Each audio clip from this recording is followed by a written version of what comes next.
ठेवा की देव आमच्यासारखा नाही, तो कधी देखील आम्हाला आणि आमच्या या सेवेला विसरत नाही. आणि आजपासून जो एक विशेष जो विषय घेऊन किंवा एक मालिका घेऊन मी आपल्या सर्वांच्या समोर येत आहे, ते निश्चितच स्त्रियांशी रिलेटेड आहे. आपल्या जगामधले जवळपास अर्धे जनसंख्या किंवा लोकसंख्या पॉप्युलेशन ही स्त्रियांची आहे. आणि त्याबद्दल पवित्र शास्त्रामध्ये किंवा आपण बघू त्या जगामध्ये लोक फार अधिक उत्सुक नाही. आणि त्यामुळे एक गरजेची वस्तू असं समजून अनेकदा स्त्रियांकडे निश्चितच एक कमी दृष्टिकोन ठेवला जातो. परंतु जेव्हा आपण पवित्र शास्त्रात बघतो आणि जेव्हा पवित्र शास्त्रात विविध विषयांकडे बघतो, तेव्हा आपल्याला जाणीव होतं की खरोखर पवित्र शास्त्रामध्ये पण असंच आहे का, की जगामध्ये तर स्त्रियांना दुय्यम, ज्याला सेकंडरी म्हणतो, तसं स्थान दिलेलं आहे. घरामध्ये देखील सेकंडरी स्थान आहे, त्याचप्रमाणे आमच्या समाजांमध्ये सेकंडरी स्थान आहे, आमच्या देशामध्ये देखील स्त्रियांना फार अधिक महत्व नाही. आणि अशा समयी पवित्र शास्त्र काय म्हणतं किंवा देव आम्हाला काय शिकवतं, आणि अनेक जण जेव्हा पवित्र शास्त्र वाचतात आणि पवित्र शास्त्रामध्ये विविध जेव्हा प्रश्न येतात, तेव्हा त्यांना हे जाणीव होते की नाही नाही नाही, पवित्र शास्त्रामध्ये पण हे तोच दृष्टिकोन कुठे आम्हाला दिसून येत आहे. आणि त्यामुळे विशेष करून स्त्रियांचा वर्ग हा नाराज होतो, कारण की त्यांचं शिक्षण ह्या पवित्र शास्त्रामध्ये स्त्रियांबद्दल जे आहे त्याबद्दल ते निश्चितच पूर्णपणे अजान असल्या कारणाने किंवा अपूर्ण असल्या कारणाने ते विशेष लक्ष देत नाही. त्यामुळे टायटल आजचा जो आहे, आ वुमन सेकंड क्लास ख्रिश्चन, की खरोखर स्त्रिया या जे आहे दुय्यम दर्जाचे अशा नागरिक आहे ख्रिस्ती समाजाचे.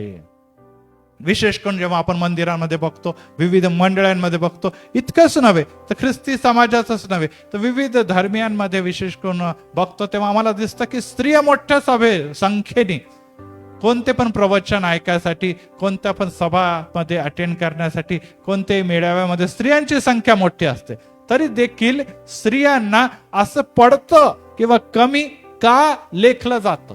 आणि यासाठी आज काही विषय घेऊन आजपासून निरंतर मी चालणार आहे. आणि आम्हामध्ये ज्या स्त्रिया आहे त्यांना मी विनंती करतो की त्यांच्याकडे विशेष करून दृष्टी लावावी. अनेक आपले प्रश्न आहे जे मी आपल्या समोर मांडणार आहे, परंतु विषय हा मोठा असल्या कारणाने जवळपास 7 ते 8 संदेश यावर होणार आहे.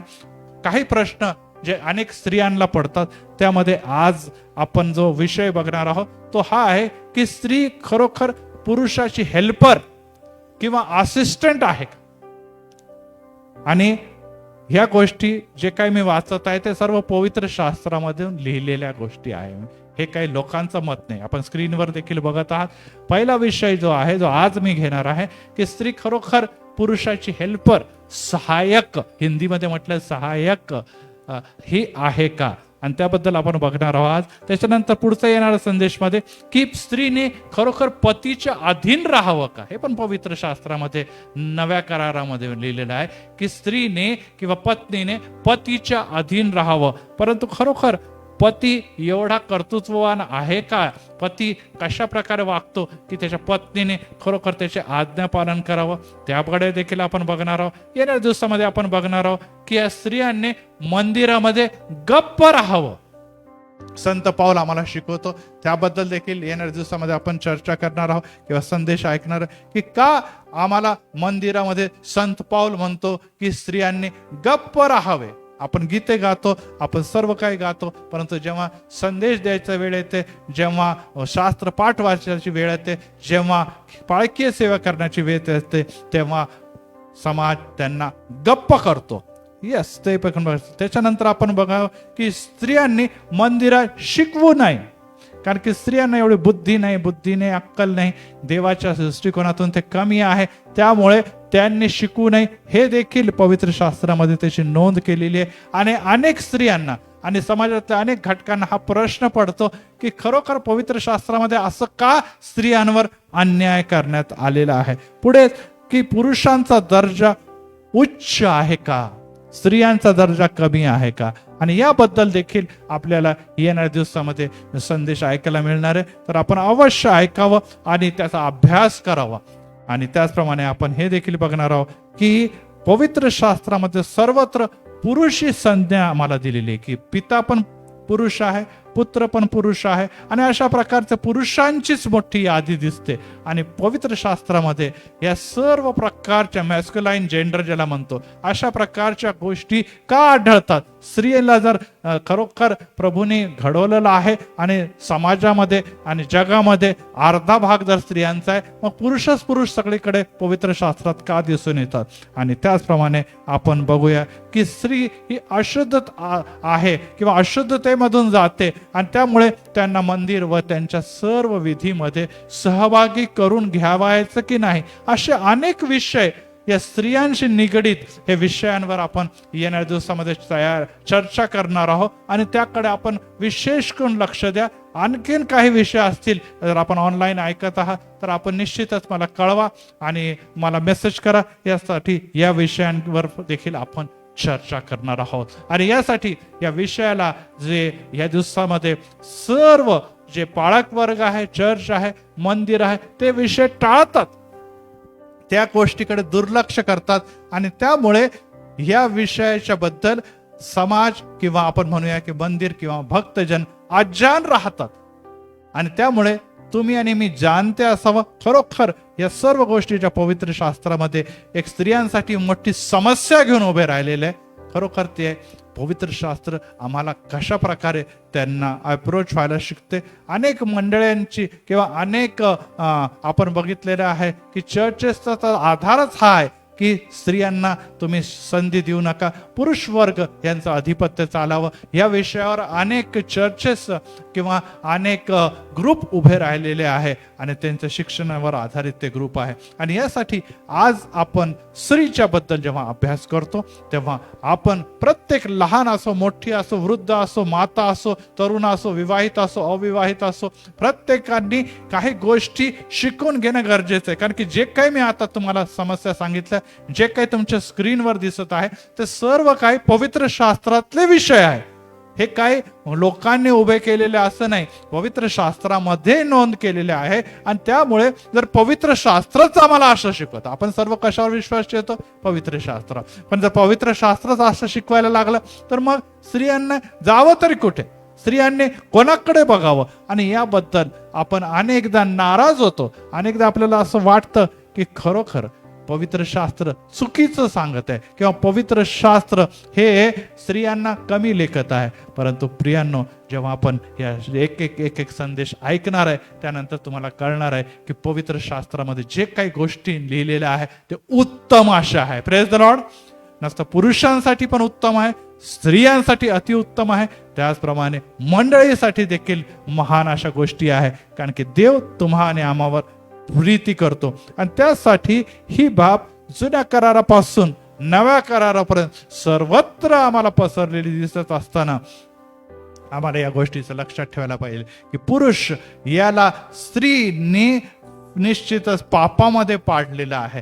आणि तिथूनच स्त्रीला कमी लेखण्याची जी प्रवृत्ती ती आरंभ झालेली आहे. कारण की पुरुष हा नव्हे तर स्त्री ही पहिले पापामध्ये पडलेली आहे, ती मोहामध्ये पडलेली आहे, ती शैतानाच्या द्वारे फसवली गेलेली आहे. आणि तिने तिच्या पतीला देखील त्यामध्ये सहभागी केल्यामुळे आता पती आणि पत्नी म्हणजे जे समाजातले दोन महत्वाचे भाग आहे, पुरुष व स्त्री, ते पापात पडले आणि शैतानाच्या बंधनामध्ये तेव्हापासून आजपर्यंत ते निरंतर आहे. आणि त्यासाठी काही गोष्टीकडे आपण या दिवसामध्ये विशेष करून लक्ष देणे अतिशय गरजेचं आहे. आणि जर आपण पवित्र शास्त्रामध्ये बघितले तर आपल्याला असं दिसतं की पवित्र शास्त्र पुरुषांचा सपोर्ट करणार आहे, पुरुष वर्गाला सपोर्ट करणारा असं आहे. आणि त्यामुळे आपल्या पवित्र शास्त्रामध्ये बघितलं तर पुरुषच सर्वत्र आम्हाला दिसून येतात. आणि ही कंप्लेंट नेहमी स्त्रियांची असते. आपण जर बघितले तर जेवढे कुलाधिपती होते म्हणजे अब्राहम, इसाक, याकोब व याकोबचे 12 वंश हे सर्व पुरुष आहे. त्याचप्रमाणे आपण बघितले की जेवढे पण राज्य होते, म्हणजे विशेष करून मोठे थोर राजे इस्रायलाचे होते, ज्यामध्ये शाऊल होता, दावीद होता, शल्मोन होता व त्यानंतरचे राजे, ते सर्व पुरुष वर्ग आहे. त्यानंतर आम्हाला दिसतं की प्रभू येशू ख्रिस्ताचे जे 12 शिष्य आहे ते पण कोण होते? स्त्री होते का त्याच्यामध्ये? नाही, सगळेच पुरुष होते. म्हणजे इथे देखील पुरुष दिसतात. त्याचप्रमाणे अनेक जे महान सेवक होऊन गेले, त्याच्यामध्ये मोशे, यहोशुवा, शल्मोन, एलिया, अलिशा, दानियल, योना, एझरा, नेहम्या, त्याचप्रमाणे नव्या करारामध्ये पेत्र, याकोब, योहान, हे सर्व जे महान सेवक होऊन गेले, संत होऊन गेले, ते सर्व मॅक्झिमम पुरुष आहे. तर ह्यावरून आम्हाला कसं कळतं की त्या समयी स्त्रिया नव्हत्या का जगामध्ये? होत्या. स्त्रिया देखील तेवढ्याच होत्या जितकी पुरुषांची संख्या जवळपास होती. तरी देखील आम्हाला ही बाब दिसून येते की हे प्रॉब्लेम आले तरी का, आणि त्यासाठी आपण ही बाब जर मायन्युटली म्हणजे वरवर बघितलं तर आम्हाला असं वाटतं की खरोखर परमेश्वर हा पक्षपाती आहे. परमेश्वर हा अन्याय करणार आहे. हर्षो पुढे अन्याय करणार आहे. आणि त्यामुळे आपल्याला जर अन्याय करणारा देव आहे तर मग ह्याचा अर्थ हा आहे की पुरुषच आमच्या मंडळीमध्ये, पुरुष समाजामध्ये आणि पुरुषच घरामध्ये देखील काय करणार आहे? सत्ता चालवणारा आहे. आणि जर सत्ता चालवणार आहे, मग स्त्रियांच्या बाजूने कोण आहे? अनेकदा स्त्रिया स्वतःला लाचार समजतात. अनेकदा स्त्रियांना असं वाटतं की माझ्या बाजूने कोणी नाही. आम्हाला संसार करण्यासाठी एक पती मिळालेला आहे, आम्हाला एक सासूरवाडी मिळाली, परंतु एक स्त्री म्हणून आमच्याकडे, आमच्या अधिकाराकडे, आमच्या सर्व जे काही कार्याकडे दुर्लक्ष केलेले. आम्हाला नुसतं एक काम करणारी मशीन किंवा पैसा कमवणारी मशीन असं समजलं जातं. आणि आमच्यासाठी कोणी देखील बोलणार नाही, आमच्या बाजूने कोणी बोलणार नाही. आणि अशा प्रकारचं अन्यायाचं वातावरण घरामध्ये, समाजामध्ये सर्वत्र दिसून येते. आणि या दिवसामध्ये जेव्हा स्त्रियांवर अत्याचार होत आहे, स्त्रियांवर विविध प्रकारचे अत्याचार घरांमध्ये होत आहे, स्त्रियांवर अत्याचार आपल्याला रस्त्यांवर होत आहे, स्त्रियांवर अत्याचार विविध ठिकाणी होत आहे, त्या समयी तर मग जगच घाबरतं की स्त्रियांना खरोखर घराच्या बाहेर पडू द्यायचं की नाही. आणि अशा प्रकारच्या विविध समस्यामध्ये जेव्हा आपण पडतो तेव्हा मी आपली दृष्टी येशूकडे लावतो, पर्वताकडे, आणि तिथे पण सगळ्याकडे पुरुषच पुरुष आहे. मग स्त्रियांनी जावं तरी कुठे? आणि यासाठी आज जेव्हा आपण पवित्र शास्त्राकडे वळतो तेव्हा आम्हाला दिसतं की पवित्र शास्त्रामध्ये देखील पुरुषांनाच महत्व दिले. आता आपण म्हटलं यहोवा किंवा परमेश्वर हा कोण आहे? पुरुष आहे. कारण की त्याला आपण जर बघितलं तर पुरलिंग म्हणजे मॅस्क्युलाइन जेंडर मध्येच त्याचं सगळं नाव. त्याचा कोण होता? येशू ख्रिस्त. मुलगी होता का? मग कोण होता? पुत्र. पुत्र म्हणजे तोही पुरुषच आहे. आणि अशा प्रकारे आपल्याला दिसतं की ते स्वर्गामध्ये देखील सत्ता कोणाची? पुरुषांची सत्ता. जगामध्ये ज्याने एकुलता एक पुत्र पाठवला तो देखीलच पुरुषच होता. आणि अशा प्रकारे आम्हाला दिसतं की 50% लोकसंख्या जी जगामध्ये स्त्रियांची आहे. आणि भारतामध्ये देखील आपण आता बघितलं की गव्हर्नमेंट ऑफ इंडियाने किंवा एक संशोधन करून 33% स्त्रियांना काय दिलेलं आहे? आरक्षण दिलेलं आहे. 33% आरक्षण दिलं की चला 50% तर 50% तर आम्ही देऊ शकत नाही, परंतु निदान प्रत्येक जागेवर, कंपनीमध्ये किंवा प्रत्येक सरकारी किंवा इतर सर्व संस्थांमध्ये आणि विविध प्रकारच्या शासनामध्ये 33% स्त्रियांनी असावं. आणि अशा प्रकारे तरतूद तर अनेक केले जातात, प्रयत्न तर अनेक केले जाते, परंतु आम्हाला असं दिसतं की स्त्रियांच्या अपेक्षा पुरुषांचं वर्चस्व सर्वत्र आहे. आणि पवित्र शास्त्रामध्ये जेव्हा आपण बघतो तर देवाला आई म्हटलंय का? कुठे काय म्हटलेलं आहे? तो आमचा उत्तम पिता आहे. त्याचप्रमाणे प्रभू येशू ख्रिस्ताच्याकडे बघितलं तर आपल्याला दिसतं की तो राजा म्हणून शासन करतो. राणी म्हणून शासन करतो का? नाही. प्रभू येशू ख्रिस्त किंवा परमेश्वर हा राजाओं का राजा आहे, प्रभुओं का प्रभू आहे.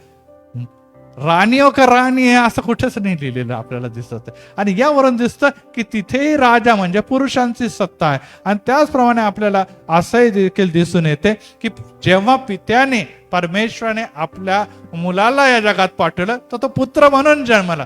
मुलगी म्हणून जन्मला का प्रभू येशू ख्रिस्त? नाही. आणि मग हे काय काय कारण आहे? पुरुष पुरुष पुरुष पुरुष सगळं काय, देवच पुरुष पुरुष करू लागला, मग स्त्रियांचं मान आणि सन्मान आहे तरी कुठे? आणि त्यामुळे आज जेव्हा स्त्रियांची सेवा, स्त्रियांचं कर्तृत्व, स्त्रियांच्या जबाबदाऱ्या, स्त्रियांचं महत्व कुठेतरी डावललं जात आहे, तर पवित्र शास्त्र जे कधी देखील कोणावर अन्याय करत नाही. कारण की देव कसा आहे? न्यायी आहे. आणि जर न्यायी आहे तर तो कोणावर अन्याय करत नाही. मग स्त्रियांवर कसा अन्याय करणार?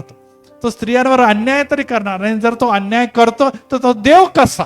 आणि यासाठी एक बाब लक्षात ठेवा की जरी जग व जगातल्या दृष्टिकोन आणि विचाराने आम्हाला असं वाटत असलं की खरोखर देव अन्याय आहे, परंतु देव तसा नाही. आणि यासाठी उत्पत्ती याचा सुरुवातीपासून आपण जाऊया आणि तिथून ही पहिली घटना घडलेली आहे. आणि त्यामध्ये उत्पत्ती याचा 2रा अध्याय, आणि त्यामध्ये जेव्हा आपण जातो आणि वचन 18 मध्ये जातो तर सर्वात प्रथम आम्हाला तो अन्याय दृष्टिकोन दिसतो.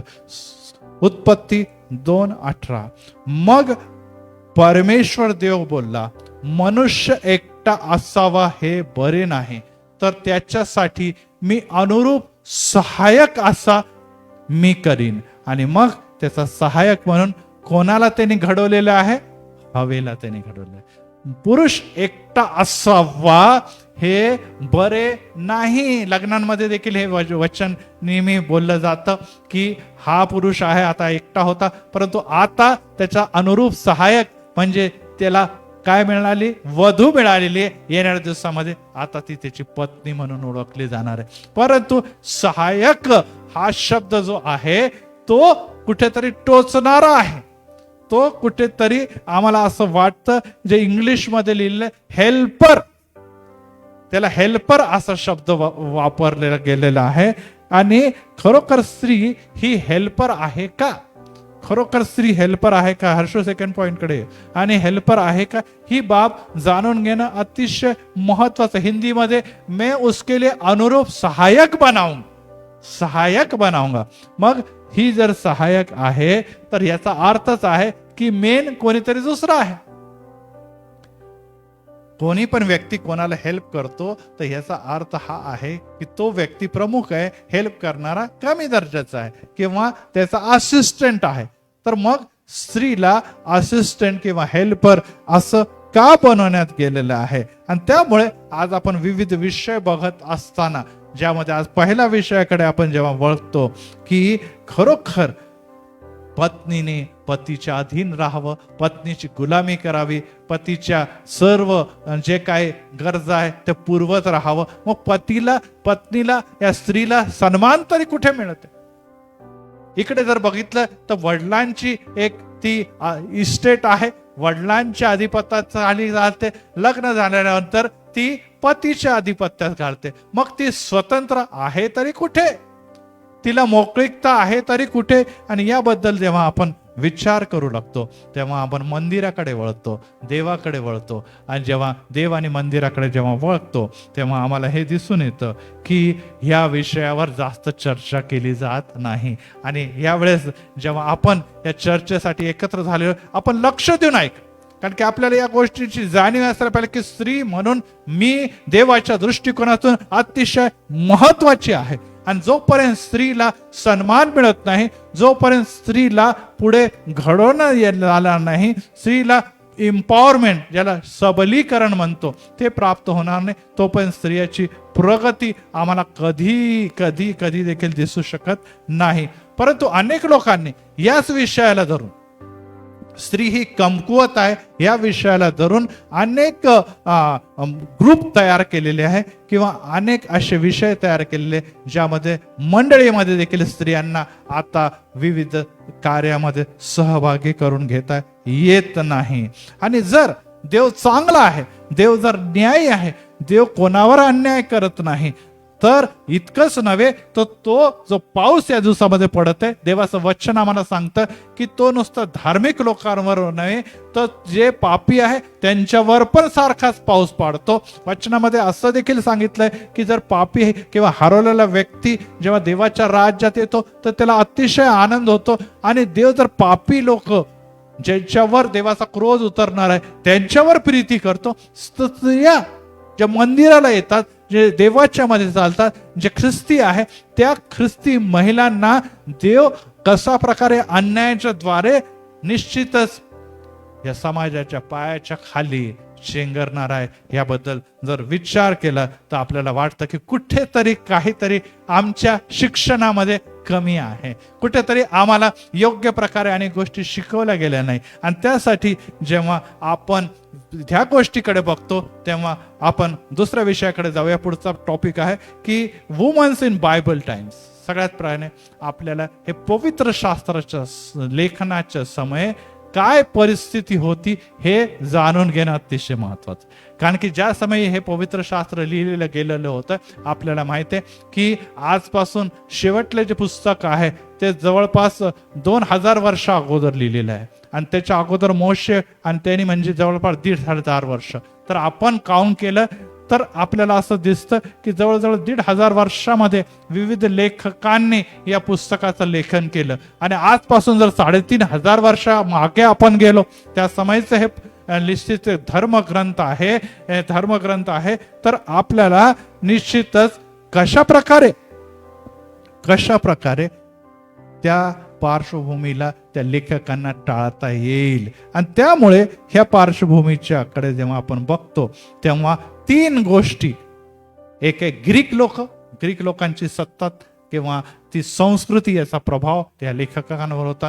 त्याचप्रमाणे त्या काळामध्ये रोमन सत्ता राजे होते, त्यांच्या नियंत्रणाखाली हे यहुदी आणि इस्रायली लोक होते. आणि तिसरी गोष्ट आहे की ज्यू, ज्याला आपण यहुदी लोक म्हणतो, त्यांचे नियमशास्त्र, या सर्व गोष्टींचा प्रभाव या लेखकांवर निरंतर दिसून येतो. आणि हा जर प्रभाव दिसून येतोय तर आपल्याला असं दिसतं की हे लेखन कार्य करत असताना त्यावेळेच्या स्त्रिया, आजकालच्या स्त्रियांच्या बद्दल पवित्र शास्त्रामध्ये लिहिलेलं नाही की कोणी कॉल सेंटरमध्ये काम करतं, कोणी काय म्हणतात गाड्या चालवतं, कोणी विमान चालवतं, कोणी ऍडव्होकेट आहे, कोणी डॉक्टर आहे. अशा स्त्रियाचा काही प्रश्नच नाही. त्या काळात कुठे काय होतं? मग त्या काळात होतं तरी काय? त्या काळामध्ये होतं की त्या स्त्रिया ज्या होत्या ते घरातलं काम करत असे. त्या काळातल्या स्त्रिया घरातलं स्वच्छ शिवणकाम, मुलांना सांभाळणं, अन्न तयार करणं, मुलांचं संगोपन, मुलांना जन्म देणं, कुटुंबाची म्हणजे घरातल्या सर्व जबाबदाऱ्या सांभाळणाऱ्या या स्त्रिया होत्या.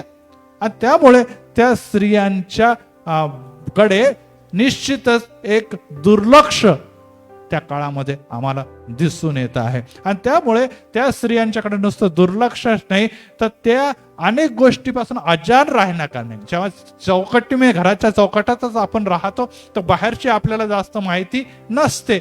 आणि बाहेर जाणारे कोण आहे? पुरुष वर्ग. आणि पुरुष वर्गाला सगळं माहित असतं. स्त्रियांना ह्या गोष्टी माहीत नसल्या कारणाने मग त्यांचे विचार, त्यांचे तर्क, त्यांच्या सर्व काही जे काही कॉन्सेप्ट आहे त्यांच्याकडे दुर्लक्ष केलं जातं. हिला काही कळत नाही, हिला काही माहित नाही, हिला काय माहिती. मग त्या ज्या गोष्टीला जर घरामध्येच महत्व नाही, ज्या गोष्टीला घरामध्ये सन्मान नाही, तर त्यांना पवित्र शास्त्रामध्ये तरी कशा प्रकारे एक लेखक म्हणून सन्मान प्राप्त करेल? कारण की त्या स्त्रिया कमी शिकलेल्या होत्या, अशिक्षित होत्या, त्या ज्ञानी नव्हत्या की ते पुस्तकं लिहितील आणि स्त्रियांच्या सर्व गोष्टी त्या मांडतील. आणि त्यामुळे स्त्रियांच्याकडे त्या बायबल समय किंवा बायबल लेखनाच्या काळामध्ये दुर्लक्ष कुठेतरी झालेलं दिसतं. आणि त्याचा परिणाम या पवित्र शास्त्रावर देखील झालेला आम्हाला दिसतो. त्याचप्रमाणे एक गोष्ट महत्वाची की नियमशास्त्रामध्ये स्त्रियांच्या उपासनेमध्ये, भक्तीमध्ये, उपस्थितीबद्दल देखील ते काय होते? निश्चितच आग्रही नव्हतं की त्यांनी येऊ नाही. आपल्याला देखील माहिती आहे पवित्र शास्त्रामध्ये आपण मागील दिवसामध्ये शिकलो की जे उपासना स्थळ होते, जे सार्वजनिक स्थळ होते, तिथे पुरुष बोलत असते, स्त्रियांना बोलण्याचा अधिकार नव्हता. तिथे अधिकार नव्हता. त्यामुळे स्त्रिया पुढे येत नसे. कारण की पुढे आले तर त्यांना निश्चितच अपमानित केलं जात असे किंवा त्यांच्याकडे दुर्लक्ष केलं जात असते. आणि अशा प्रकारे या स्त्रियांना त्या समय, त्या काळामध्ये नुसता पवित्र शास्त्रातच नाही तर प्रत्येक देशांमध्ये, प्रत्येक धर्माच्या त्या समयीमध्ये काय केलं जात होतं?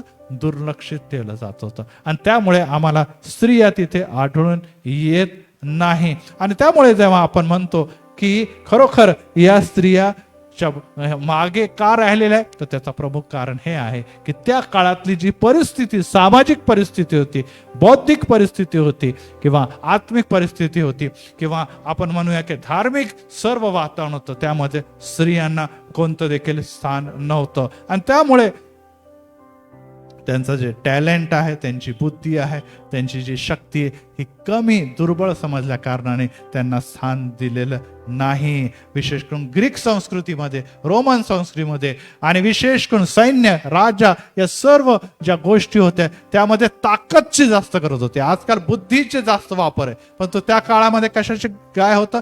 ताकद, शक्ती, पॉवर याकडे जास्त लक्ष दिलं जालं. या सर्व गोष्टीमध्ये स्त्रिया कमी पडत होत्या, आणि कमी पडल्यामुळे काय झालेलं आहे? निश्चितच त्यांना समाजाच्या महत्वाच्या पदापासून, महत्वाच्या कार्यापासून, महत्वाच्या सर्व विषय मांडण्यापासून दूर ठेवण्यात आलेलं आहे. तरी देखील जेव्हा आपण पवित्र शास्त्रामध्ये बघतो, तर पवित्र शास्त्रात मधल्या असल्याची स्त्रियांची परिस्थिती इतर धर्मियांपेक्षा त्यावेळेस खूप चांगली होती. कारण की जर आपण भारताकडे बघितलं तर आपल्याला असं दिसतं की त्या समयमध्ये सती प्रथा होती. सती प्रथेचा अर्थ आहे की पती जर मरण पावला तर मग पत्नीला देखील त्याच्याबरोबर सती म्हणजे जाळून देण्यात असेल. विधवा विवाह नव्हता. विधवा विवाह नव्हता म्हणजे स्त्रिया लहानपणीच, लहान वयामध्ये विवाह लावून दिला जात असतात. अधिकता पुरुष हा म्हातारा असेल, वयाने खूप जास्त होता, तो महिल्यानंतर त्यांना तसंच राहावं लागत असतं. आणि नुसतं राहावं लागत नव्हतं, तर त्यांना पांढरे कपडे, बुंडण, या सर्व गोष्टी आपल्याला त्या समय भारतामध्ये दिसून येत होत्या. आणि त्या आत्ता 100-150 वर्षाच्या काळापर्यंत टिकून होत्या. आणि अशा प्रकारे जर बघितलं तर इतर धर्मामध्ये ही परिस्थिती खूप गंभीर होती, किंवा आज देखील ती स्त्रियांची परिस्थिती इतर धर्मियामध्ये गंभीर आहे. त्या मानाने पवित्र शास्त्र म्हणजे ख्रिस्ती समाजामध्ये स्त्रियांना आता मोलाचं स्थान प्राप्त झालं. आणि इव्हन इतकंच नव्हे तर ख्रिस्ती समाजाकडे आणि पाश्चात्य समाजाकडे बघून आता स्त्रियांना इतर धर्मामध्ये पण स्थान द्यायला लागले.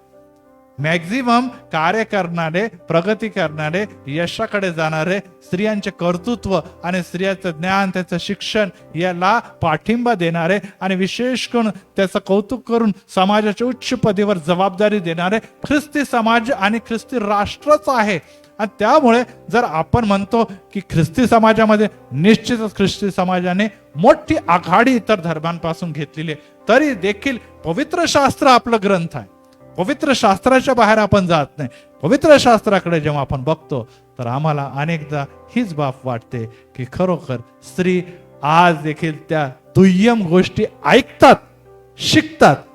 कदाचित ती परिस्थिती समाजामध्ये नसली, परंतु अनेकदा काय होतं की जेव्हा स्त्रीला कंट्रोल करण्याचा विषय येतो, स्त्रियांना दुर्लक्षित करण्याचा वेळ येतो, तर मग लोक म्हणतात हे पवित्र शास्त्रामध्ये बघ, हे असं लिहिलेलं आहे, मग तू कसे काय त्याच्या विरोधात वागते. आणि त्यामुळे ज्यांना, पुरुषांना, ज्यांना काही देखील तर्क नाही, त्यांना निश्चितच घालवता येत नाही, त्यांना दाबण्याचा अधिकार त्यांना नाही, ते पडती बाजूस पुरुषाची, मग लगेच ते पवित्र शास्त्राचा आधार घेऊन त्यांना म्हणतात बघ पुरुषांच्या अधीन तुला राहायचं आहे, पवित्र शास्त्र शिकवते. मग तू काय एवढी बडबड करते, तू काय अशा प्रकारे वरचढपणाने करते, हे तू देवाच्या आज्ञाचं पालन करत नाही. आणि स्त्रियांना देखील अनेकदा त्या गोष्टी स्वीकार कराव्या लागतात, कारण की ते म्हणतात खरोखर त्या देवभिरू असतात, त्यांना वाटतं की खरोखर जर बायबल असं सांगतं तर मग मला माघार घ्यायचे. इथे माघार पुढे काही नाही, परंतु या गोष्टीचा विचार जेव्हा तुम्ही आणि मी करणार आहोत, तुम्हाला ही गोष्ट कळून येईल की हे खरोखर योग्य आहे की नाही. एक स्त्रीच्या बद्दल एक स्त्रीच्या बद्दल आता त्याचं नाव थेकेला असं आहे, आणि ती निश्चितच प्रेषितांच्या काळामध्ये, म्हणजे जेव्हा संत पाऊल होता त्या काळामधली एक स्त्री आहे. आणि त्याच्याबद्दल जेव्हा आपण ऐकतो तेव्हा त्या काळामध्ये देखील स्त्रियांना कसा सन्मान होता. आपल्याला तर अनेक स्त्रियांच्या बद्दल माहिती आहे, मी स्त्रियांच्याकडे यावेळेस तुम्हाला घेऊन जाणार नाही, कारण की अनेक स्त्रियांच्या बद्दल पवित्र शास्त्रामध्ये अनेक संदेश तुम्ही ऐकतात, महिलांकडून ऐकतात, त्या स्त्रियांकडे मी येणार नाही. परंतु एक स्त्री ज्याचं नाव थेकला आहे, आणि त्या स्त्रीच्या बद्दल निश्चितच एक पुस्तक आहे जे संत पाऊलाने लिहिलेलं पुस्तक आहे. त्यामध्ये गौरवाचे आणि मोठे आदराचे शब्द काढलेले, द ऍक्ट ऑफ पाऊल अँड थेकला. ऍक्ट ऑफ पाऊल अँड थेकला, लेडीचा फोटो हर्ष. आणि त्यामुळे इथे आम्हाला दिसतं की ती जी स्त्री होती ती शिक्षित होती, चांगली होती, धार्मिक होती, देवभूरी होती. आणि एकदा ती जेव्हा देवाचं वचन ऐकत होती, ओजस ते नाहीये, आणि ते वचन ऐकत असताना तिला पौलाच्या अशा संदेशाच्या द्वारे तिच्या जीवनामध्ये परिवर्तन झालं. आणि परिवर्तन झाल्यानंतर ती स्त्री जी थेकला होती तिच्या जीवनामध्ये निश्चितच बदल घडल्यामुळे काय झालेलं आहे की तिने तिचा जो ठरलेला विवाह होता तो विवाह हा जो आहे तो विवाह तिने काय केलेला आहे, त्या विवाहापासून ती मागे हटलेली आहे. आणि तो विवाहापासून मागे हटलेली असताना खरोखर आपल्याला असं दिसतं की ती एक प्रतिष्ठित घरातली स्त्री होती. आणि प्रतिष्ठित घरातली स्त्री असल्या कारणाने तिने माघार घेतलेली आहे. ओजस आहे याच्यामध्ये, माघार घेतलेली आहे. आणि त्यामुळे तिने माघार घेतल्यामुळे काय लिहिलेलं आहे तिथे, ती माघार घेतल्यामुळे तिचे घरचे लोक चिडलेले आहे. आणि त्यांनी काय केलेलं आहे, ते त्या काळातले लोक असल्या कारणाने स्त्रियांना कोणताही स्थान नाही, स्त्रियांना कोणतंही पद नाही, अशा प्रकारचे कार्य ते करत असताना ते लोक चिडले. आणि चिडल्यामुळे तिला निश्चितच एक मोठं अत्याचार सहन करावा लागला. अत्याचार करणारे कोण लोक होते, अत्याचार करणारे लोक होते तिचे घरचे लोक, म्हणजे माहेरचे लोक होते. आणि त्या लोकांनी त्याच्यावर अत्याचार करत असताना काय केलेलं आहे, वचन असं शिकवतं की तिला घरामधून नुसतं काढून टाकलं नाही, तर तिला सिंहाच्या किंवा आपण म्हणूया की जळत्या अग्नीमध्ये टाकण्यात आलं. आणि जळत्या अग्नीमध्ये टाकल्यानंतर देवाचं वचन असं सांगतं की ती एक सेविका होती, दास होती प्रभूमध्ये, विशेष करून पौलाच्या द्वारे तिच्यामध्ये मोठा बदल घडला होता. तिने आपलं जीवन येशूला समर्पित केलं असताना आम्हाला असं दिसतं की मोठा वारा सुटला, वादळ सुटला.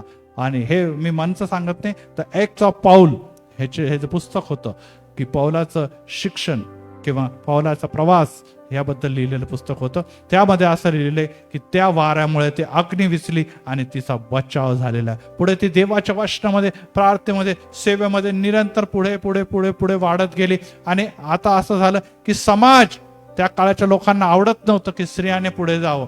आणि त्यांनी तिला परत धरलं आणि तिला सिंहाच्या मध्ये टाकलेलं आहे. आणि त्यामुळे दंड हा होता की जो कोणी अशा प्रकारे वागत असे त्यांच्यावर वन्य प्राण्यांच्या मध्ये टाकण्याची सजा किंवा दंड मिळत असत.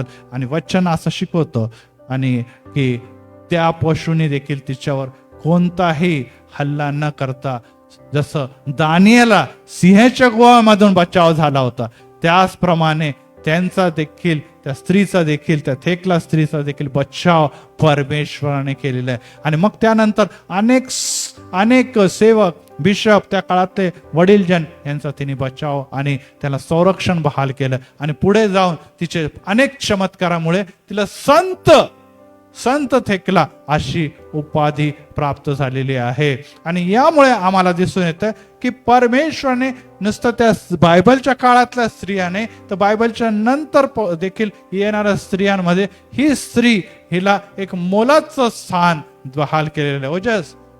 आणि अशा प्रकारे या स्त्रीला परमेश्वराने उंच स्थानावर नेलेलं आहे. आणि यावरून आम्हाला असं दिसतं की त्या काळामध्ये, लेखनामध्ये स्त्रियांना देखील मोलाचं स्थान प्रभूमध्ये बहाल केले गेलेलं आहे. आणि आज जेव्हा आपण वचनाकडे वळत असताना की खरोखर जे वचन आज मी वाचलेलं आहे आणि त्यामध्ये स्त्रीला का मोल नाही याचा विचार जेव्हा आपण करतो तेव्हा आपल्याला दिसतं की त्या काळामध्ये लेखिका स्त्रिया फार कमी होत्या, ज्ञानवान स्त्रिया नव्हत्या. हे मी सुरुवातीलाच आपल्याला सांगितलेलं आहे. आणि त्यामुळे स्त्रियांची बाजू, स्त्रियांचा पक्ष अनेकदा मांडलं गेलं नाही. जरी हे वचन देवाच्या आत्म्याच्या द्वारे लिहिलं गेलेलं होतं, परंतु स्त्रियांची बाजू जी कमकुवत आणि दुबळी होती ती मांडण्यामध्ये अनेकदा कमी पडलं. आणि त्यामुळे अनेक जण उत्पत्ती याचा 2 अध्याय 18 वचनामध्ये लिहिलंय की मनुष्य किंवा पुरुष एकटा असावा बरा नाही, तर त्याच्यासाठी अनुरूप सहकारी मी तयार करीन. म्हणजे हेल्पर मी तयार करीन. आणि या वचनाबद्दल अनेक स्त्रियांना हे असं वाटतं की मी नुसती हेल्प करणारी आहे, मी नुसती मदत करणारी आहे. मला घरामध्ये कशाचं स्थान आहे? मला घरामध्ये मोलाचं स्थान नाही, बरोबरीचं स्थान नाही. आणि त्यामुळे ती हेल्पर स्त्री जर आहे तर त्यांच्याबद्दल आज आपण ऐकणार आहोत. आणि एक लेखकाने खूप सुंदर लिहिलंय की जसं गाड्या, जशा वाहन व्यक्तींना एका स्थानावर दुसऱ्या स्थानावर नेण्यासाठी एक प्रवासासाठी उपयोगात आणलं जातं, ज्या प्रकारे आपण बघतो की कोळी जो असतो ते जाळं विणतो आणि त्या जाळ्याच्या द्वारे आपलं भक्ष पकडतो, त्याचप्रमाणे कुठेतरी स्त्रिया पुरुषांची सेवा करण्यासाठीच जन्मलेली आहे काय असं आम्हाला वाटतं, असंच आम्हाला दिसून येतं. आणि स्त्रियांनी नुसतं मालकांना मुलांना जन्म द्यावा आणि त्यांचं पालन पोषण करावं इतकीच मर्यादा, इतकंच कार्यापर्यंत सीमित आहेत का? हो, या दिवसामध्ये तर घराच्या बाहेर पडून नोकरी करणं, इतक्या पैसे कमवणं, संसार पण करणं, मुलांचं पण संगोपन करणं, आणि या सर्व गोष्टी जर ते करतात तर मग का त्यांना स्थान नाही, का त्यांना हेल्पर म्हणून बघितलं जातं? आणि हे निश्चितच आम्हाला लिंगभेद ह्या गोष्टी आम्हाला त्यामधून दिसून येते. परंतु पहिला अध्याय आणि उत्पत्ती याचा पहिला अध्याय आणि 28 वचन पुढे घे हर्ष, दुसरं घे. 28 वचनामध्ये आम्ही जेव्हा सांगतो की प्रभू परमेश्वराने स्वतःच्या प्रतिरूपाचा मनुष्य निर्माण केला आणि त्याच्यामध्ये नर व नारी देखील निर्माण केली, देवाने त्यांना आशीर्वाद दिला. उत्पत्ती 1:28. आणि त्यास म्हटलं की तुम्ही फलद्रूप व्हा, बहुगुणित व्हा, पृथ्वी व्यापून टाका आणि त्यांना सत्तेखाली आणा आणि पृथ्वीवर सर्वत्र प्राणीवर तुम्ही सत्ता चालवा. तुम्ही काय चालवा? सत्ता चालवा. कोणी सत्ता चालवायची आहे?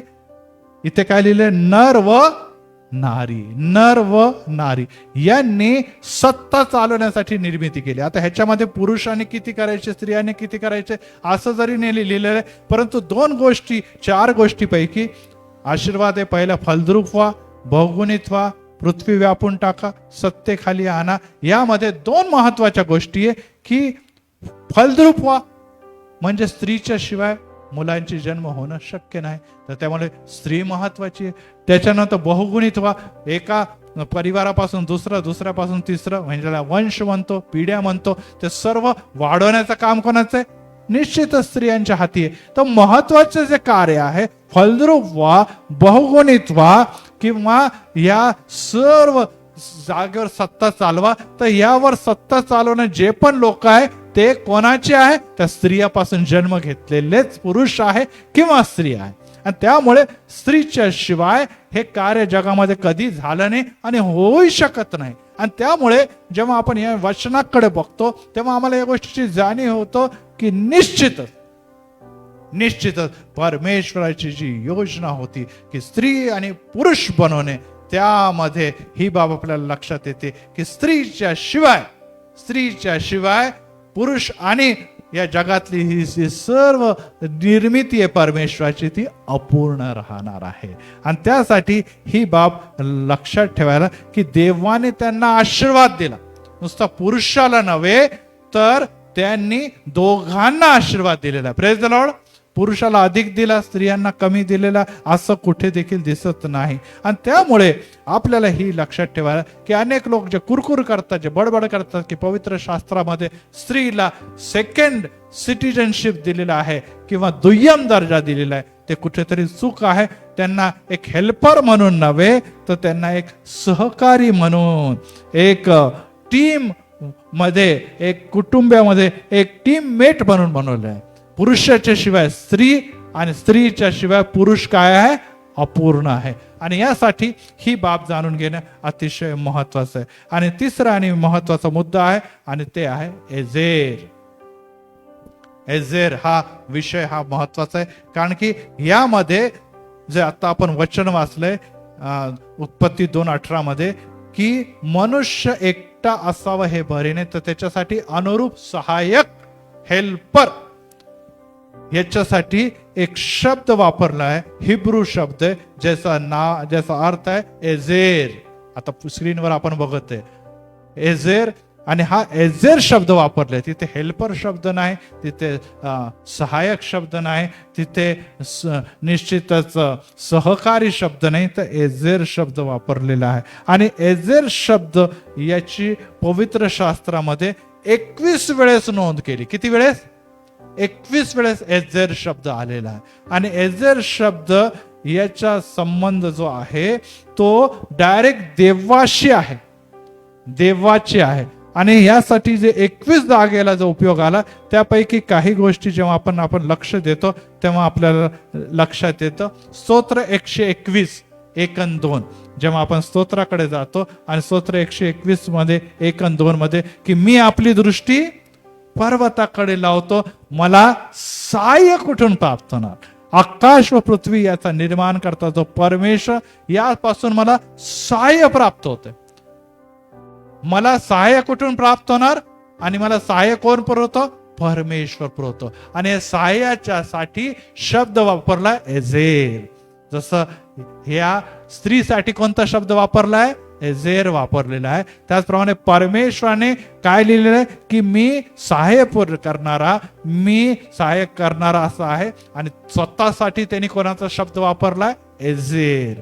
आणि त्यामुळे स्तोत्र 100 पुढच्या जेव्हा आपण बघतो त्यामध्ये देखील आपल्याला असं 124 मध्ये देखील दिसून येतं की तेच आहे वचन. जर आपण बघितलं 8वं वचन 124 मध्ये, की आकाश व पृथ्वी याचा निर्माण करता जो परमेश्वर, त्याच्या नावामुळे मला सहाय्य मिळते. बोला, परमेश्वराच्या नावामुळे मला सहाय्य मिळते. सहाय्य म्हणजे एजेर. आणि स्त्रीला काय म्हटलेलं आहे? एजेर म्हटलंय. म्हणजे इथे काय म्हणतो? परमेश्वर हा सहाय्य करणार आहे, हा मदत करणार आहे. परमेश्वर सहाय्य करणार आहे तर तो लहान आहे का? स्त्री दुय्यम आहे का? कमी आहे का? सेकंड आहे का? नाही. दुर्बळ आहे का? निश्चितच नाही. तेव्हा आकाश व पृथ्वी याचा निर्माण करता परमेश्वर स्वतःला एजेर म्हणतो. आणि स्त्रीला देखील काय म्हटलंय? त्यांनी एजेर म्हटलं. मग स्त्री कशी दुबळी? स्त्री कशी करणे? परमेश्वर स्वतःचे जे संज्ञा जी आहे, जे स्वतःच जे नाव आहे ते स्त्रीला दिलेलं आहे. आपण जर आणखीन काही स्तोत्र वचन बघितले तर आणखीन आपल्याला दिसून येतं की परमेश्वराने एजेरच्या द्वारे 21 जागेवर म्हटलं, 21 जागेवर पवित्र शास्त्रामध्ये एजेर दिलेले. आणि बहुतांशी स्थानामध्ये एजेर परमेश्वराने स्वतःसाठी वापरलेला आहे. आणि ह्या उत्पत्तीच्या पहिल्या अध्यायामध्ये जेव्हा अनेकांचं ऑब्जेक्शन आहे की आम्ही हेल्पर कसे, इंग्लिशमध्ये हेल्प शब्द वापरलाय, आम्ही हेल्प आहे, आम्ही सहाय्यक आहे, म्हणजे आमचं घरासाठी, समाजासाठी, देशासाठी आमचं काय काम आहे? आम्ही दुप्पट, आम्ही दुय्यम आहोत, आम्ही सेकंड आहोत, आम्ही सेकंडरी आहोत, तर आपण चुकत आहोत. कारण की निश्चित ट्रान्सलेशन मध्ये जरी सहाय्यक असा शब्द वापरला गेलेला, सहकारी हा शब्द वापरला, परंतु तिथे मूळ हिब्रू भाषेमध्ये वापरलेला शब्द एजेर आहे. आणि परमेश्वराने तो स्वतःसाठी वापरलेला आहे. पहिले शमूएल याचा 7वा अध्याय, पहिले शमूएल याच्या 7व्या अध्यायामध्ये जेव्हा आपण जातो आणि तिथे आपल्याला एक गोष्ट दिसते. 7वा अध्याय आणि मध्ये 12व्या वचनाकडे आपण जाऊया. परंतु त्या अगोदर आपल्याला असं दिसतं की जेव्हा इस्रायली लोकांनी अटॅक केलेला आहे आणि तिथे ते सर्व लोक त्याच्या विरोधात उभे राहिलेले आहे, तेव्हा परमेश्वराने त्यांचा बचाव करण्यासाठी, त्या लोकांना, पलिष्ठी लोकांना घाबर करण्यासाठी प्रचंड गर्जना केली. जसं आपण आकाशामध्ये बघितलं या दिवसाचं विजय चमकण्याच्या अगोदर मोठी गर्जना होती, तसं विजांचा कडकडाट केला आणि पलिष्ठी लोक त्या विजेच्या गडगडाटाला बघून काय केलं? घाबरून पळून गेलेले आहे. ते पळून गेलेले आहे. आणि मग या विजयामुळे इथे काय दिसतं? कशामुळे विजय प्राप्त झाला? इस्रायल लोक लढले का? लढले का? नाही. त्यांनी युद्ध केलं का? नाही. त्या लोकांनी काही कर्तृत्व केलं? काही देखील केलं नाही. सर्व काही परमेश्वराने केलं. विजांचा गडगडाट आणि जे काय मोठा आवाज वरून झाला ते बघून ते लोक घाबरले, कारण की त्यांना कळालं की यांच्या बाजूने यांचा परमेश्वर आहे. Praise the Lord. आणि अनेकदा आपल्यावर समस्या येतात आणि प्रॉब्लेम येतात. एक गोष्ट लक्षात ठेवा की जर परमेश्वर आम्हाला अनुकूल आहे तर आमचा प्रतिकूल कोणी नाही. आणि ही बाब जेव्हा शमवेलाने बघितली. 12 वचनामध्ये लिहिलंय, शमवेलाने एक शिला घेऊन मिस्पा आणि शेन याच्या दरम्यान उभी केली. एक शिला, एक फाउंडर स्टोन, इकडे लक्ष द्या, एक शिला उभी केलेली आहे आणि ती शिलेला त्याने नाव दिलेलं आहे, त्या स्टोनला नाव दिलेलं, त्या खडकाला नाव दिलेलं एबिनेझर. ऐकतो ना आपण अनेकदा एबिनेझर. आणि एबिनेझर मध्ये पण काय शब्द आहे? एबिन एझर है ना, एझर शब्द आलेला दिसतोय तुम्हाला, एबिन एझर. पवित्र शास्त्रामध्ये देखील एबिन एझर लिहिलेलं आहे. आणि एझरचा अर्थ काय आहे इथे त्यांनी स्पष्ट केलेलं आहे की परमेश्वर आमचे सहाय्य करणारा आहे. Praise the Lord. इथे देखील आपण बघत आहात की नाव the Lord has help us. देवाने आम्हाला इथे सहाय्य केलं म्हणून आम्ही हे शिला उभारून, हे खडक उभारून नेहमी आठवण ठेवणार आहोत. Praise the Lord. की जेव्हा जेव्हा आम्ही त्या खडकाकडे बघणार आहोत तेव्हा तेव्हा आम्हाला एकच गोष्ट लक्षात केली की खरोखर परमेश्वराने आमच्या शत्रूपासून आम्हाला काय केलं? सहाय्य केलं. सहाय्य केलं म्हणजे एझेर. काय केलं? बोला, काय केलं? एझेर. आणि एझेर कोणासाठी वापरलं? स्त्रीसाठी वापरलं. इथे सहाय्य कोणी केलेलं होतं? सैनिकांनी केलं का? मनुष्याने केलं का? पुरुषाने केलं का? कोणी नाही, परमेश्वराने सहाय्य केलं. आणि परमेश्वरासाठी एझेर शब्द वापरलेला आहे, एबेन एझर. आणि एबेन एझरचा अर्थ आहे की परमेश्वर आमचा सहाय्यक आहे. आणि त्यामुळे प्रियांनो, एझेर शब्द जर स्त्रियांसाठी वापरलेला आहे तर पहिला मुद्दा जो इथे आपण बघत आहोत की खरोखर स्त्री जी आहे ती दुबळी आहे, कमकुवत आहे. परमेश्वराने तिला निर्मित कोणापासून केलं? पुरुषापासून केलं. तर तिने पुरुषांची गुलामी करावी, पुरुषांच्या अधिपत्याखाली लावावं, पुरुषांच्या अधीन राहावं, असं नाही. तर त्याला एझेर नाव देऊन परमेश्वराने ही गोष्ट सांगितली की तू कमी नाही, की तुबळी नाही, तू सहाय्यक आहे, म्हणजे पुरुषाला अनुरूप आहे. पुरुष जेव्हा पुरुषाकडे किंवा आदामाकडे परमेश्वराने बघितलं तर त्याला जाणीव झाली की हा अपूर्ण आहे, ह्याच्यामध्ये हा निश्चितच पूर्णपणे याच्या जीवनामध्ये पूर्णता नाही. आणि त्यामुळे त्याने ती पूर्णता आणण्यासाठी कोणाला जन्म दिलेला आहे? त्याच्या शरीरातून हवेला जन्म दिलेला आहे. आणि मांसाच्या मांस, हाडाच्या हाड म्हणून त्याला त्याच्यातून जन्म दिलेला आहे. त्यामुळे आम्हाला ही बाब लक्षात ठेवायला पाहिजे की परमेश्वराने त्याच्या पूर्णतेसाठी कोणाला निर्माण केलं? कोणाला निर्माण केलं? त्यांनी एझेर सहाय्यक म्हणून कोणाला निर्माण केलेलं आहे? इथे या स्त्रीला म्हणजे हवेला निर्माण केलं. आणि तेव्हाच नव्हे तर आजपर्यंत प्रत्येक पुरुष, प्रत्येक घर, प्रत्येक कुटुंबाला जर पूर्णता येते तर स्त्रीच्या द्वारे पूर्ण येत आहेत. ती एक पत्नी म्हणून असेल, कदाचित ती एक मुलगी म्हणून असेल, कारण की ज्यांच्या घरामध्ये मुलीने ते काय म्हणतात, आम्हाला मुलगी असली तर बरी होईल.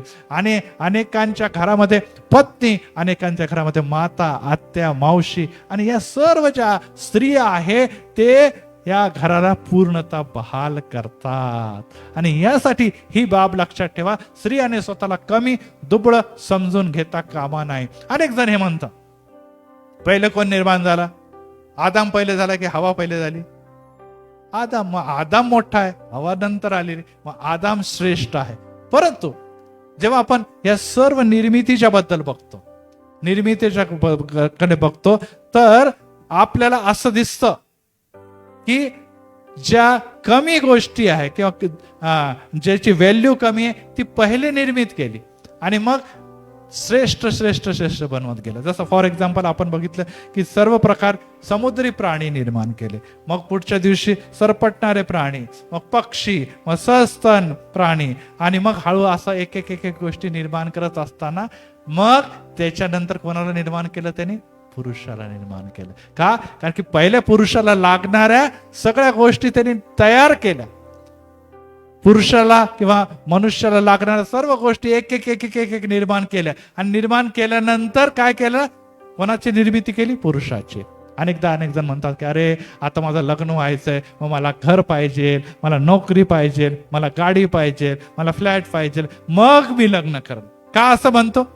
कारण की जर ते नाही तर मग मी येणाऱ्या दिवसामध्ये योग्य प्रकारे संसार करू शकत नाही. आणि यामुळे पुरुष सर्व गोष्टीची किंवा कुटुंब सर्व गोष्टीची तरतूद करतो आणि मग लग्न करतो. अनेक जण म्हणतात अरे तुला कोई नोकरी नाही कुछ नाही आणि काय म्हणतात तुला घरदार नाही का, छोकरी के पीछे घुम रहा का, कारण की त्यामध्ये तुझा काय होणार आहे, तुझा आणि एक त्या मुलीचा तू नाश करून घेणार आहे. म्हणजे पहिल्या सगळ्या गोष्टीची तरतूद केली जाते आणि मग स्त्री घरामध्ये आणली जाते. आणि तेच इथे घडलेलं, सगळ्या गोष्टीची तरतूद केली.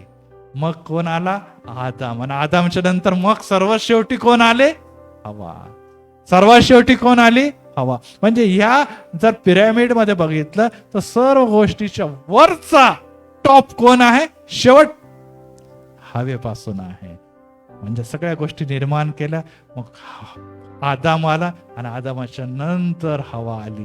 सर्व गोष्टी परमेश्वर निर्माण करून ह्या शिखरावर कोणाला बसवलेल्या आहे, हवेला बसवलं. आणि यावरून या गोष्टी निश्चितच तुम्हाला आणि मला लक्षात ठेवणं अतिशय गरजेचे की परमेश्वर तो सर्व गोष्टी जो आहे योग्य प्रकारे योग्य गोष्टी करतो. अनेकदा आमचा बायबलचा अभ्यास योग्य प्रकारे नसल्या कारणाने आम्ही आपल्या जीवनामध्ये स्त्रियांना योग्य प्रकारचं स्थान देत नाही आणि मग आपण आपले हात त्या वचनाकडे, त्या बायबलकडे घेऊन जातो. कारण की बायबलच्या पुढे ऑथॉरिटी, कोणता पण अधिकार आम्हाला नाही. आणि जेव्हा आपण बायबल वाचतो आणि तिथे स्त्रियांचे हे काही वचन जे मी आज तुम्हाला सुरुवातीला वाचले, जसे टायटलमध्ये पण आपण शीर्षकमध्ये पण बघितले, आणि त्या सगळ्या गोष्टी बघतो, मग स्त्री म्हणते खरोखर मी नाही, आम्ही कमी आहोत, आम्ही दुबळे आहोत. आणि अशा प्रकारे पुरुष आपल्या पुरुष किंवा श्रेष्ठत्व गाजवतो. आणि त्यामुळे या सर्व गोष्टी आमच्यासाठी काय होतात, कठीण होतात. आणि त्यासाठी एबेनेझर मधले एझेरचा आशय अवश्य सहकारी, इंग्लिश मध्ये त्याला लिहिले नेसेसरी कंपेनियन, अवश्य सहकारी. कारण की त्या सहकार्याच्या शिवाय पुरुषाचं जीवन किंवा कुटुंब हे कधी देखील आशीर्वादित होऊ शकत नाही. परंतु अनेकदा नुसतं स्त्री प्रगतीसाठी नाही तर पतनासाठी देखील कारणीभूत ठरते. नेहमी स्त्री घरीत आल्यानंतर नेहमी संसार सुखीच होईल असं आहे का, नाही. अनेक मूर्ख स्त्रिया असतात ज्याच्याबद्दल पवित्र शास्त्रामध्ये लिहिले. आणि अनेक स्त्रिया स्वतः काहीतरी विशेष आहे आणि विशेष आहे म्हणून पतीवर अधिकार गाजवतात, ज्याच्याबद्दल आपण येणाऱ्या दिवसामध्ये शिकणार आहोत. परंतु अनेक स्त्रियांच्या द्वारे काय होतं, पतीचं पतन होतं. खऱ्या अर्थाने बघितलं तर आदामाला मदत करण्यासाठी, आदामाला सहाय्य करण्यासाठी, आदामाला निश्चितच सर्व प्रकारच्या मार्गदर्शन करण्यासाठी कोणाचा उपयोग केला होता, त्यांनी हवेचा निर्माण केलेला होता. आणि आदाम त्याचा ऐकत पण होता. परंतु आदामाला हे माहित नव्हतं की ही स्त्री मोहामध्ये पहिले पडली, ही मानसिकरित्या सैतानाच्या चंगुलमध्ये ही सापडली आणि सैतानाने तिला पकडलं. आणि मग तिने काय केलेलं, तिने देवाची आज्ञा मोडली की देव खरोखर आम्हाला फसवतो. देवाने आम्हाला चूक सांगितलं, त्या झाडाच्या फळ खाण्यामुळे आम्हाला देव काय करत आहे, आम्हाला देव हे दाखवत आहे की निश्चितच काही गोष्टी मी तुला देऊ इच्छित नाही. आणि अशा प्रकारे देव अन्यायी आहे. आणि तिला वाटलं की खरोखर देव या फळाच्या द्वारे आमच्यावर अन्याय करतो. तो अन्याय तोडण्यासाठी तिने ते फळ तोडलं, देवाची आज्ञा मोडली. आणि नुसती मोडली नाही तर पती जो होता त्याला देखील त्याने ते फळ चारलं. आणि त्या पत्नीमुळे पती फसलेला आहे असं वचन जरी सांगित असलं तरी देखील काय आपल्याला दिसून येतं की पतन आणि शाप दोघांवर आलेले आहे. आज प्रियांनो ही बाब लक्षात ठेवा की पत्नींनो, जरी आज या वचनाच्या द्वारे निश्चितच काही गोष्टी तुम्हाला आणि मला शिकवत आहे. आणि पहिला मुद्दा आहे की तुम्ही पुरुषांची हेल्पर नाही तर एझेर आहात, म्हणजे अनुरूप सहायक असा. ज्या प्रकारे पवित्र शास्त्रामध्ये लिहिलेलं आहे की परमेश्वराने स्वतःला एझेर म्हटलेलं आहे, ते स्थान त्यांनी तुम्हाला आणि मला दिलेलं आहे. इतकंच नव्हे तर आपल्याला या गोष्टीची देखील जाणीव आहे की या जगामध्ये जी मंडळी आहे ती परमेश्वराने या त्याचा पुत्र, एकुलता एक पुत्र ज्याला प्रभू येशू ख्रिस्त म्हटलं आहे, प्रभू येशू ख्रिस्त जो आहे त्याला वर म्हटलंय आणि मंडळीला वधू म्हटलेलं आहे. आणि वधू ही तयार केली जात आहे. आज पवित्र आत्म्याच्या द्वारे ही वधू तयार केली जात आहे. आणि ती वधू जर तयार केली जात आहे तर त्या प्रत्येक स्त्री जे स्वतःला कमी लेखते ती मंडळी आहे. आणि पुरुष देखील त्या मंडळीमध्ये मोडतात आणि त्याची तयारी केली जात आहे. आणि जर परमेश्वर आणि देव येशू हा तुम्हाला आणि मला सन्मान देत आहे की तुम्ही स्वतःला कमी लेखू नका. अनेक चुकीचे शिक्षण आणि चुकीच्या ज्ञानामुळे आज स्त्रिया आणि निश्चितच या वचनाकडे दुर्लक्ष करतात आणि निश्चितच देवाचे रहस्य समजून न शकल्यामुळे देवाचं वचन सांगतं की माझ्या मंडळीचा, माझ्या लोकांचा ज्ञानाच्या अभावाने नाश होत आहे. आज त्या नाशापासून परमेश्वर तुम्हाला परावृत्त करे. आणि या गोष्टीची जाणीव ठेवा की परमेश्वर अन्यायी नाही तर तो न्यायी आहे. ज्याने पुरुषचा अनुरूप सहाय्यक कोण निर्माण केला? त्याने निर्माण केला स्त्रीला. तो स्त्रीला कधी कमी लेखत नाही. आणि जर तो कमी लेखत नाही तर पुरुषांनी, घराने, समाजाने, मंडळीने देखील स्त्रीला कधी देखील कमी लेखता कामा नाही. तर त्यांना समतोल दर्जा द्यावा. ज्या प्रकारे पुरुष, आज तर काळ पुष्कळ बदलला, ज्या प्रकारे पुरुष प्रगती करतो त्या प्रकारे स्त्रीने पण प्रगती करावी. आणि स्त्रीने पण ही बाब जाणून घ्यावा की निश्चितच ती एक हेल्पर नाही, जसं इंग्लिशमध्ये लिहिलेलं आहे, ती सहाय्यक नाही, तर ती निश्चितच अनुरूप अशी परमेश्वराने बनवली एजेर आहे.